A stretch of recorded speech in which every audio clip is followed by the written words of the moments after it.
You don't own me. If I want to drink with my ex, I'll go, she said while grabbing her keys. I let her leave, called a locksmith, and packed her stuff while she was having drinks. When she got back at midnight, her bags were by the door, and her key didn't work. Hey viewers, before we move on to the video, please make sure to subscribe to the channel and hit the like button if you want to see more stories like this. Thanks. I'm a 34-year-old guy, work in software development, and I've always prided myself on being the steady type. Reliable, committed, the kind of partner who shows up no matter what. For the past 3 years, that's exactly what I was for Emily. We met through mutual friends at a casual barbecue, hit it off over shared laughs about bad movies, and before long, she moved into my apartment in the city. It was my place originally. I'd bought it a few years back after saving up from freelance gigs, but I made room for her stuff, rearranged the furniture to fit her style, and basically turned it into our home. Looking back, I gave a lot in that relationship. Emily had been going through a rough patch when we started dating. She'd lost her job in marketing due to company downsizing, and her family was dealing with some heavy stuff. Her mom's health issues, a messy sibling divorce that pulled her in emotionally. I stepped up without hesitation, covered the rent and bills while she job hunted, listened to her vent for hours after tough days, even drove her to therapy appointments when she finally decided to go. There were nights I'd come home exhausted from debugging code all day, but I'd still cook dinner or run errands because she was too drained. I didn't mind. I loved her, and I believed in building something solid together. But over time, things shifted. Emily got back on her feet with a new job at a creative agency, and suddenly she started pulling away. Little things at first, snapping at me for hovering when I'd ask about her day, or making offhand comments about how predictable our life had become. She'd scroll through social media and point out posts from her friends' exciting trips or nights out, implying I was holding her back because I preferred quiet evenings planning our future over spontaneous bar hops. And then there was Jake, her ex from college. She'd mention him casually, like, "Jake just posted about his new adventure trip. Sounds fun, right?" I'd brush it off, but it built up. One time, I saw a flirty text from him pop up on her phone while she was in the shower. "Miss our late night chats? Let's grab drinks soon." When I brought it up gently, she accused me of being insecure and controlling. "It's just old friends catching up," she'd say, rolling her eyes. But I knew from stories she'd told early on that Jake had been toxic, cheated on her multiple times, left her heartbroken. Why reopen that door? I tried to talk it out, suggesting couples counseling or a weekend getaway to reconnect, but she'd dismiss it with a smirk. "Not everything needs fixing, you know. Sometimes people just need space." Space, apparently. Men are going out more without me, coming home late smelling like wine and excuses. I'd lie awake, staring at the ceiling, wondering where I'd gone wrong. Had I been too accommodating? Too loyal? The confusion gnawed at me, but I held on, thinking it was a phase. After all, I'd sacrificed promotions that required travel because she didn't want me away too much. I'd put her first, even when it meant sidelining my own growth. Looking back, that vulnerability, the quiet doubt creeping in, made the eventual betrayal hit even harder. It felt so undeserved, like I'd built a foundation only for her to stomp on it. It all came to a head one Friday evening about 6 months ago.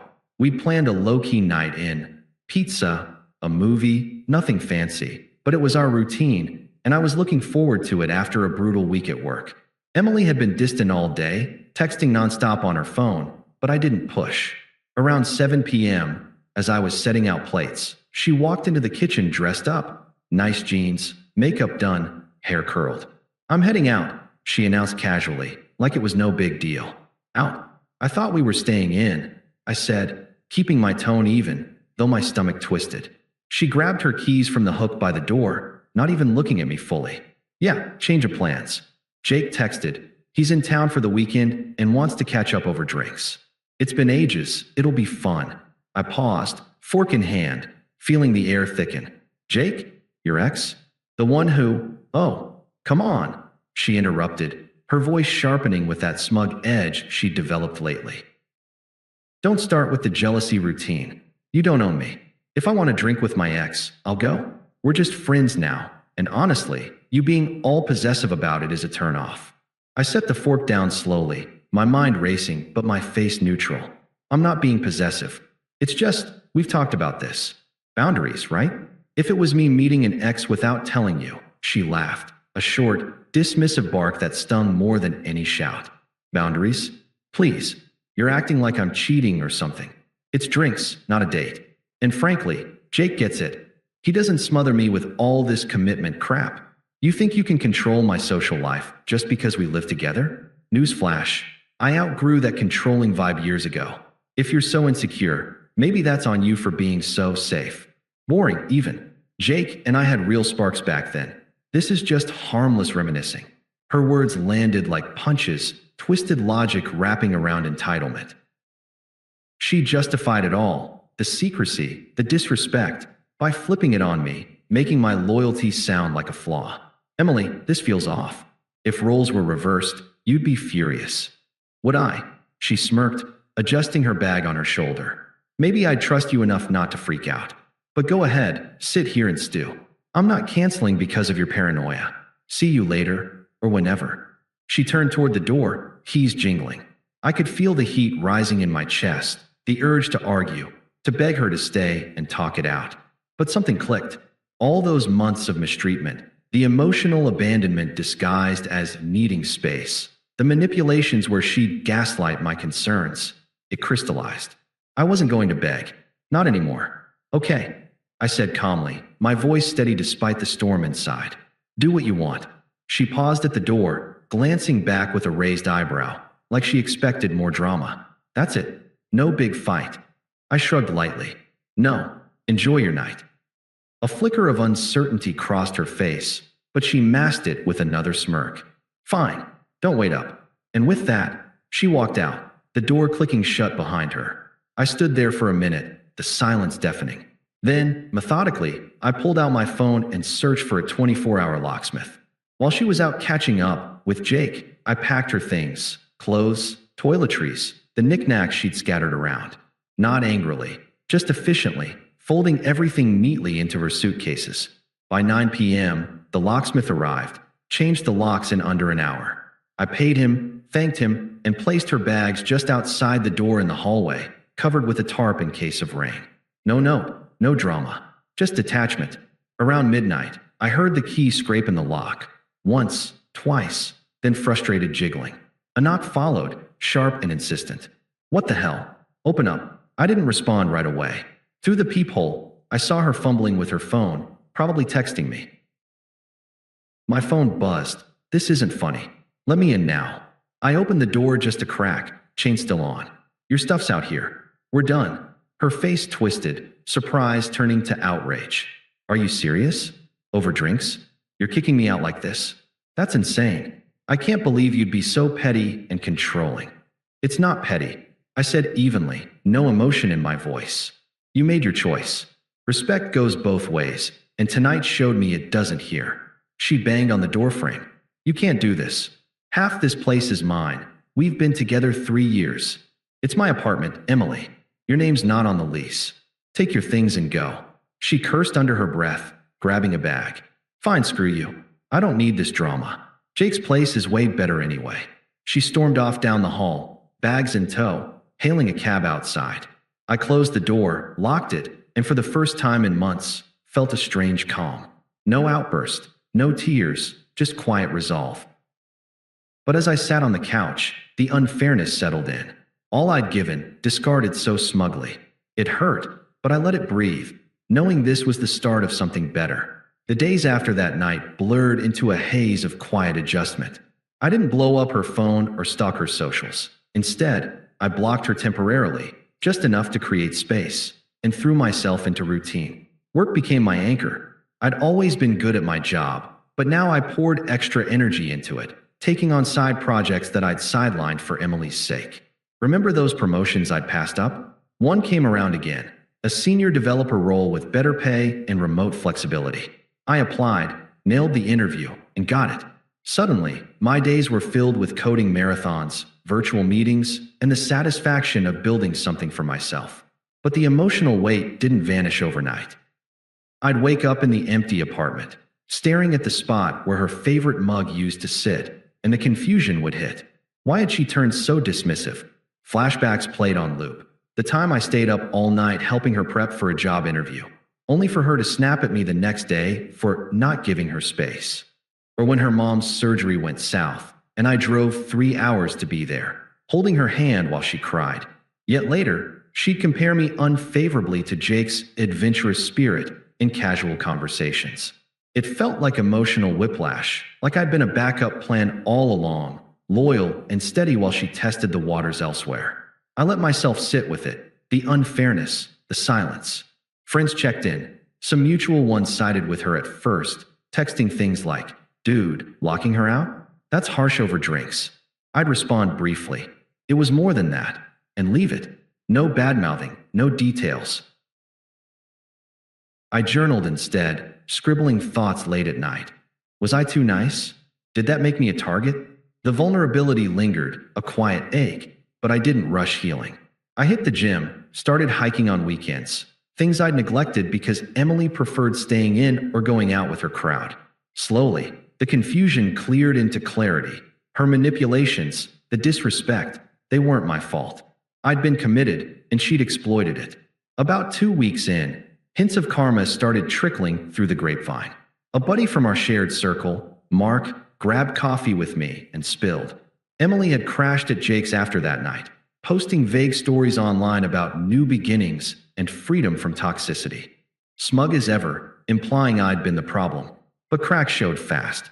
Jake, it turned out, hadn't changed, still the unstable type, with a history of bouncing between relationships. Mark heard from another friend that things escalated quickly. Jake got jealous over her texting coworkers, started arguments that left her in tears. She'd confide to mutuals about his mood swings, but downplay it as passion. I didn't engage, just nodded and changed the subject. Let the unfairness breathe. I'd think about how she'd mocked my stability, yet now chased that excitement into chaos. More rumors filtered in. At her job, the agency gig, drama brewed. Jake showed up unannounced one day, causing a scene that embarrassed her in front of colleagues. Whispers of unprofessionalism spread, and soon she was on thin ice. Financially, she struggled too. Without my support, bills piled up, and Jake wasn't the type to help. She'd borrowed from friends, promising quick payback, but it strained those ties. Through it all, I stayed detached. No gloating, no contact. My internal voice shifted from "what did I do wrong?" to "this was a dodge. I deserve respect." I redecorated the apartment, turning it into my space again. New bookshelves for my coding manuals, a home office setup for the promotion. Socially, I reconnected with old friends, even went on a casual date or two. Nothing serious, but enough to remind me life moved forward. The silence from her side lasted a month, but I knew it wouldn't hold. When the attempts started, they came slow at first, probing, then desperate. But by then, I'd sat with the betrayal long enough to know I was done. The unraveling happened faster than I expected, but I didn't seek it out. I just let the pieces fall. About a month after the lockout, Mark filled me in over beers.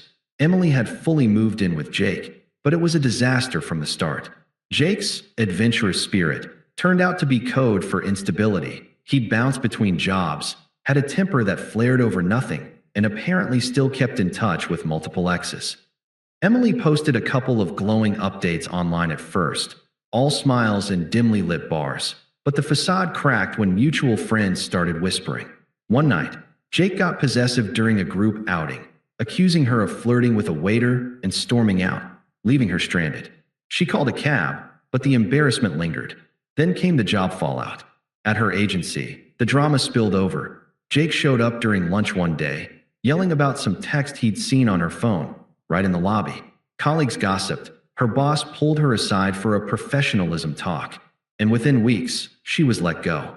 Performance issues, they cited, but everyone knew it was the distractions. Without income, she leaned on Jake, but he wasn't the supportive type. Rumors flew that he'd started seeing someone else on the side, using Emily as a temporary crash pad until he got bored. Friends who'd initially defended her, "She's just living her life," began distancing themselves when she asked for loans or places to stay. Isolation set in. Her social circle shrank as the truth about Jake's abusiveness emerged. Verbal put-downs, controlling her phone, even a story about him smashing a glass during an argument. Karma didn't need my help. It hit her hard. turning her smug freedom into a lonely mess. Her first attempt at reconciliation came via text, about 6 weeks post-breakup. My phone buzzed while I was at the gym. "Hey, it's me. Can we talk? I miss what we had. Jake was a huge mistake. I see that now. Locking me out was extreme, but I get why you were hurt. Let's meet for coffee." I read it, felt a twinge of the old confusion, but pushed it aside. No response. A day later, a voicemail. "Come on, don't ignore me. I'm sorry for how I handled things. You were always so good to me, and I took it for granted. Jake's not who I thought. He's been awful. Can you call back?" Still, silence from me. That's when the desperation ramped up. She enlisted her toxic crew. Her sister, who I'd never gotten along with, texted me. "You're being a jerk. Emily's going through hell because of you.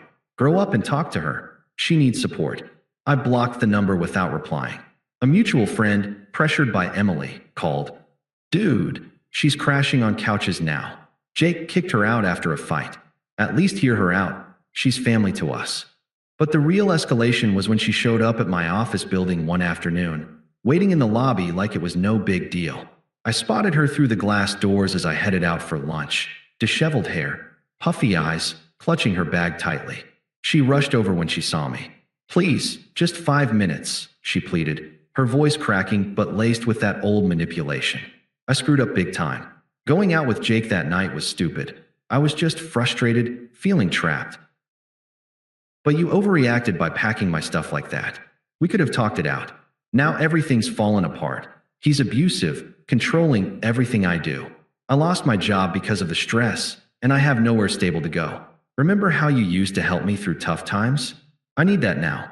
We were good together. Let's try again." I stopped, keeping distance, my tone flat and composed. "Emily, that door closed when you walked out it. I'm not interested in revisiting." Her face flushed, shifting from plea to anger. "So that's it. You're just going to act all high and mighty now? After everything, you won't even sympathize? This is petty. You think you're better off without me? Fine, enjoy your boring life. But don't come crawling back when you realize what you lost." She stormed off, but the hypocrisy hung in the air. She'd accused me of control, yet here she was, demanding I fix her mess. A few days later, angry texts followed. "You're heartless.